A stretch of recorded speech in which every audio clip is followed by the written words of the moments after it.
Between Egypt and England بيشاركنا النهاردة أفضل الممارسات العالمية في مجال الرعاية الصحية. رحبوا معايا بالاستشاري والخبير الطبي دكتور شريف حقي.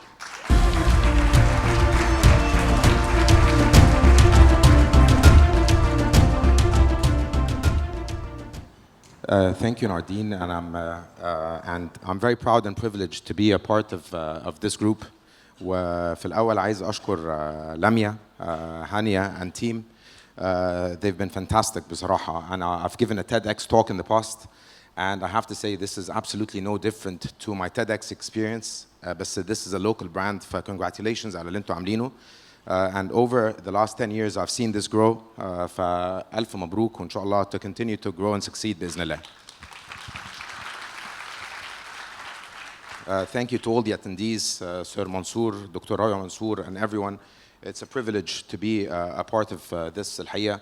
And initially, when I got this call, and I قلت, Lamia and I are classmates. We've known each other for 40 years. فأنا قلت Lamia عاملة لي واسطة.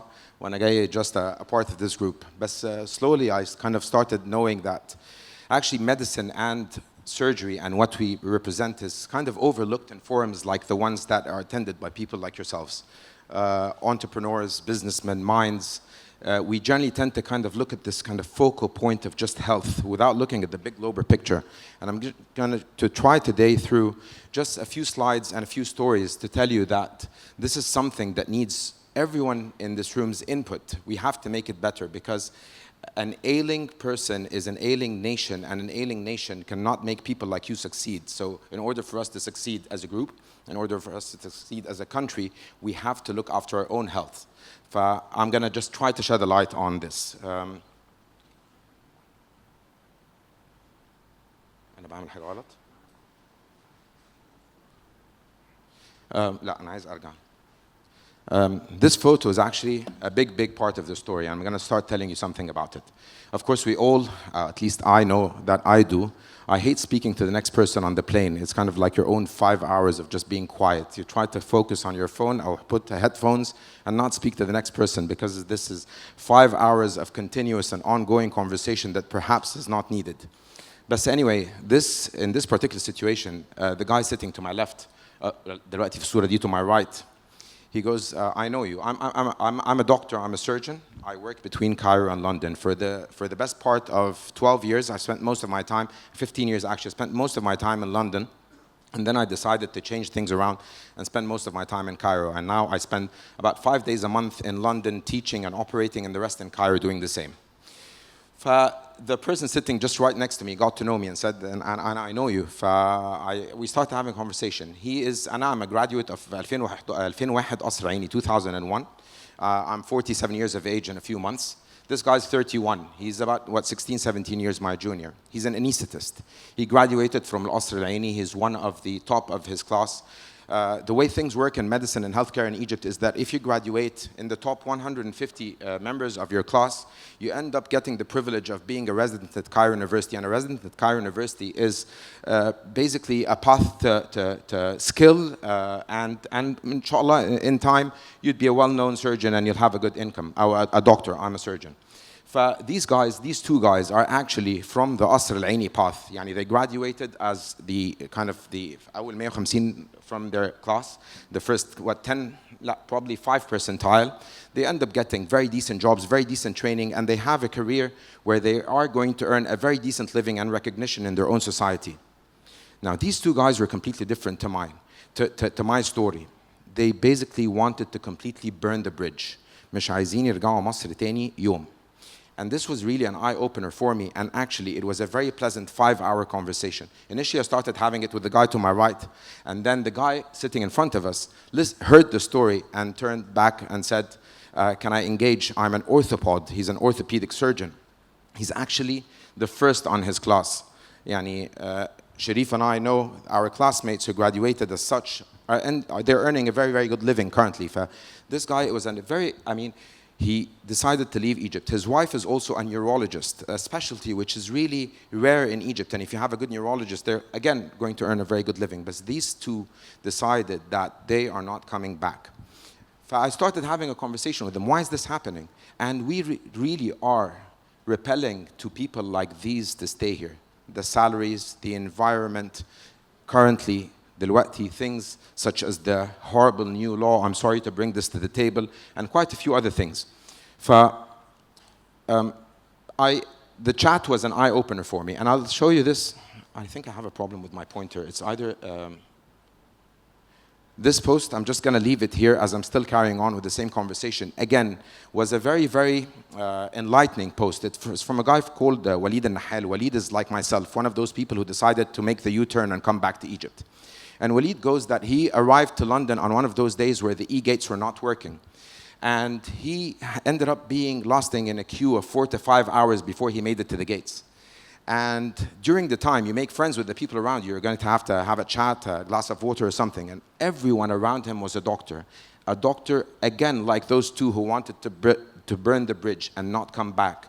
Graduates of the years 2016 to 2018, so again, 15 years my junior, and 12 years Walid's juniors, and none of them wanted to come back. When Walid reached the security control officer, the gate control officer, he was like, "Are you a doctor as well?" And he goes, "Yes, I am." And he said, "Well, who's treating doctors in Egypt? Who's treating patients in Egypt? Everyone coming through the gates is a doctor, and this is what's happening." I'm going to share some grim facts. I'm not here to share grim facts. I'm Egypt through and through, and I'm here to actually be a part of the solution, not the part of the problem. But I will share a few slides to tell you what the problem is.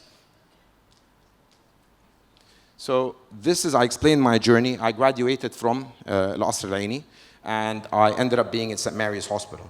I might be lucky, fortunate, and I've also worked hard, but I belong to the two biggest institutions in Egypt and in London in terms of my medical training and career.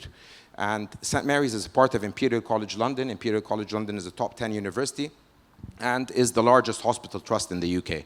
I finished my training in Egypt and my residency program. I was taught very, very well by professors such as Adil Husni, Allah yarhamu, and I wanted to further my career in the UK. And when I did so, I did it at the very high level and the highest level over there. I had to work very, very hard to be able to prove myself. And I ended up in London at St. Mary's Hospital. I worked twice the hours, and between the years of 2009 to 2011, I was actually on call 24/7 for those 2 years. So more than 700 days, I held an emergency phone. I got phone calls day and night. I really, really earned my place on this podium, I think, just to try to be able to explain the story. And when I did do that, it was khalas, I'm kind of evolving into an established name over there. Everyone started to get to know me. I had a very good rapport, and I started publishing, and I was well present. But every single annual leave that I've taken at the time, through the help of Professor Husham Al-Khouli, who's like my godfather, I ended up coming to Cairo to operate. I operated on private patients, I operated on charity patients, I operated left, right, and center. I just wanted to be present in my society and community. And people would start telling me, you will end up with a burnout. This is not going to work. But I kind of made it work. Anyway, what I did was, I had two pivotal moments in my path in the UK, is that in 2011, basically opposite traffic, Nazli, my wife, and I, we decided that the unrest on TV looked horrible. The BBC made it look far worse than it actually was on the ground. And we felt that this was unsafe for us to leave our parents, our families, and leave this unrest unfolding and go to Egypt. But we decided to do that. At that time, I used to get a phone call a day almost for people asking me to work as a reference application for them, an application on the reference to come and live in the UK. And I tell people, I'm going back, and they were like, you must be crazy. There must be something going wrong with you. Everyone wants to come to the UK. It was haven for the Egyptians at the time. Everyone came, and you would go out for dinners with 20, 30 people at the time. But we just felt that we wanted to go back. And not only that as well, my wife was heavily pregnant with our now 14-year-old son. And everyone came to the UK to have their boys or the kids delivered. We did the opposite. So we have this thing to Egypt that was shared between us. And then I came back eventually, and we kept going back and forth. My kids were very settled at the Lycée Français in London. We had a very decent life. Hassan, my now 14-year-old son, played football for Chelsea. We were talking about Right to Dream and what you have established, Sir Mansour, with this. Hassan captained Chelsea for his age group, 2011. And Ali had actually won the equivalent of what is a Davis Cup, which is the tennis tournament that is being held between clubs. So we had a very settled and very decent life. But then I decided to go back. And I remember when I went to speak to Professor Darzi, who was the Minister of Health and our Dean at the time at Imperial, and I said, listen, I just feel that I'm Egyptian through and through, and this is not working for me here, and I just want to try to arrange for a flexible job plan where I'm still a part of your setup here. I'll still teach and operate. I do gastrointestinal surgery. I do surgery of the tummy, and I do it by keyhole surgery, minimally invasive surgery. And alhamdulillah, I'm quite good at it as part of a very good department. And Professor Darzi at the time, and you know the story, Professor Darzi at the time, all of a sudden, told me a word in Arabic that unfortunately I'll not be able to share here, otherwise it's going to be censored. And I was like, I didn't even know you spoke Arabic. And he said, well, this is the only word you deserve, because no one leaves Imperial College London. No one goes back to Egypt with what you have now. This is, you are committing professional suicide. But I still did do it. And this is my highest honor that I've actually received in the UK. I've received quite a few honors in my time, alhamdulillah. But they gave me this hat as part of my craziness. And it said, Mr. Hakky, the Egyptian king. And this is my team, who I'm very proud to say that they are still my team, because I still made it work between here and there. But then, thank you. I'll share some striking stats about Egypt and healthcare. Unfortunately, I have to share these before we start talking about the solution. We have to understand the magnitude of the problem. Now, I'm going to say this, and I'm going to say it in a very good way. Everyone in this room, everyone, not every single person who will require healthcare will end up getting it on a private basis. And unfortunately, this is not a healthcare system which is proper or sustainable. Okay? And we have to develop a sustainable healthcare in Egypt, and this will take a very, very long time. Now, we have 27 medical schools. The number of graduates in Egypt is very similar to the UK, but look at what's happening in the last sentence. About 50% of people want to leave. This is another striking stat, which is, I think I have a delay on my...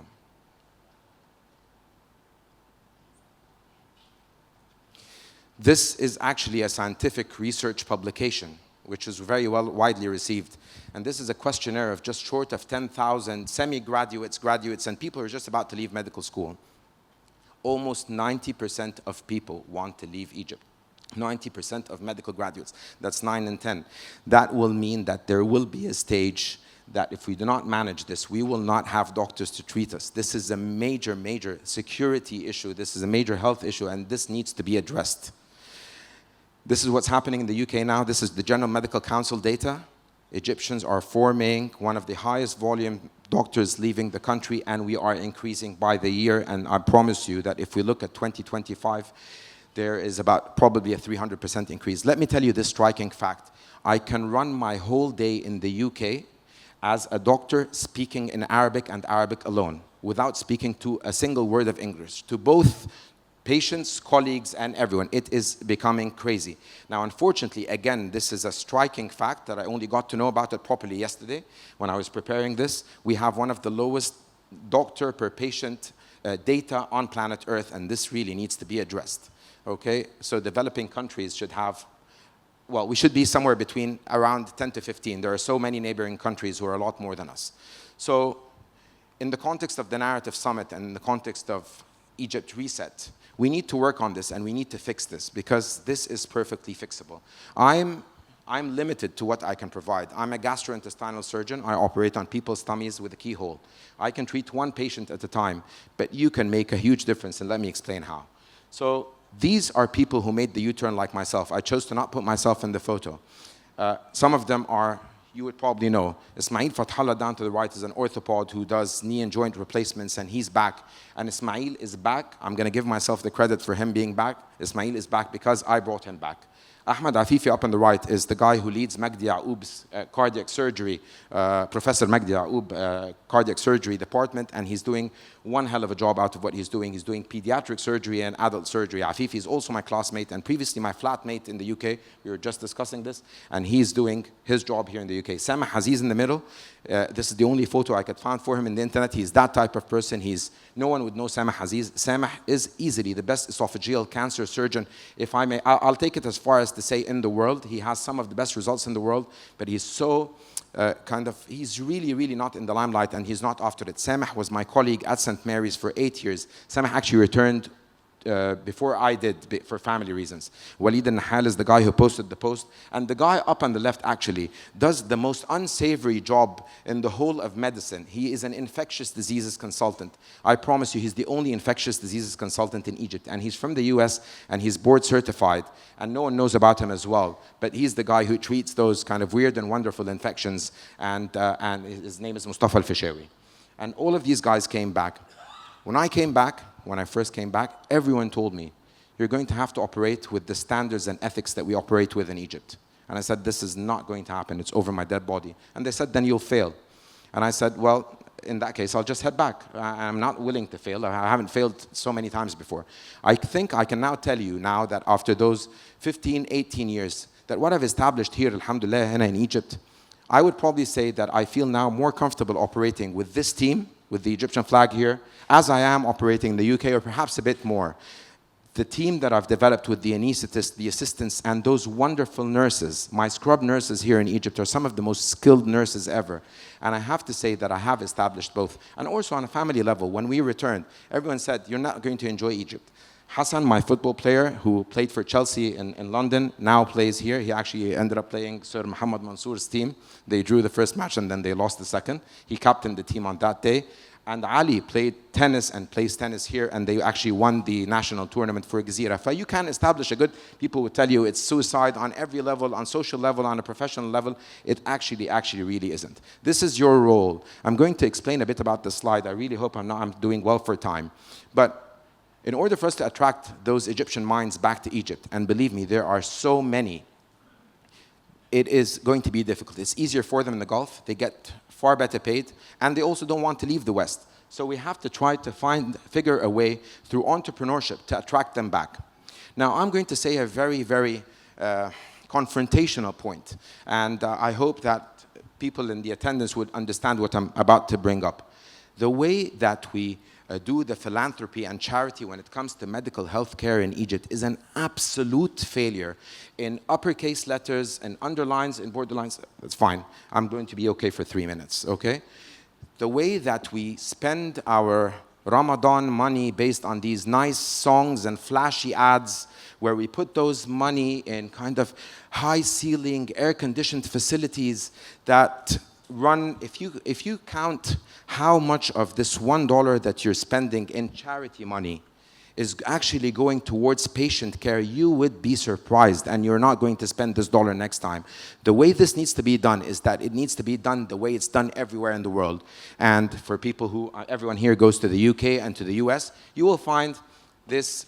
Let me talk about my hospital. There is this Sir Albert Mammoth ward. There is this Sir Who department. Just spend your money on government facilities who do already treat the patients, and $1 for patient care is going to probably end up meaning 99 cents for this patient care. And this needs to be addressed. We need to start using our government facilities. Why don't we use the Friday empty lists and make those Friday lists that we pay money for, bring consultants from the UK, pay charity money, or tell them to do this set of operations on someone's tongue if you're a specialist in tongue pathology. You can attract so many people just to say that. And believe me, we all Egyptians here have a sentiment towards Egypt. ما فيش دكتور ساب مصر مش عايز يرجع لها، بس هو مش عارف يرجع لها ازاي. We can attract them back. When I say we, I mean you, not we. We need to find who is able to come. We need to do talent hunting. And I also tell you, there is money to be made in health tourism. Ahmed Tariq and I have spoken about this quite a few times. There is money to be made, so you can use this money to pump it back into the healthcare sector. Now, I'm sticking to time. I'm going to leave this photo, and I'm going to stay quiet for 10 seconds. But look, you can look at this as a half-empty cup or a half-full one. But these are the people that if we do not act, we're going to lose. These are Qasr Aini graduates, and these are Mansoura graduates. They're now in the UK. Believe me, we can leave them there. It's a loss now. It's 6.8 per 10,000 doctors now. But if we address these, if we let these guys train, work, develop for us, and we come and take them from the other side of this pipeline, and we're going to tell them, you're now ready, we need you, your country needs you, come and do this, come and do that. I'll give you this list. I've created this charity ward in Al-Qasr Al-Aini, wala Ain Shams, wala Jamaat Iskandariya, and I need you back to do this one bit. Someone needs to manage this. And believe me, we're going to address this properly. Thank you very much. And I'll leave you with this one quote. Thank you very much.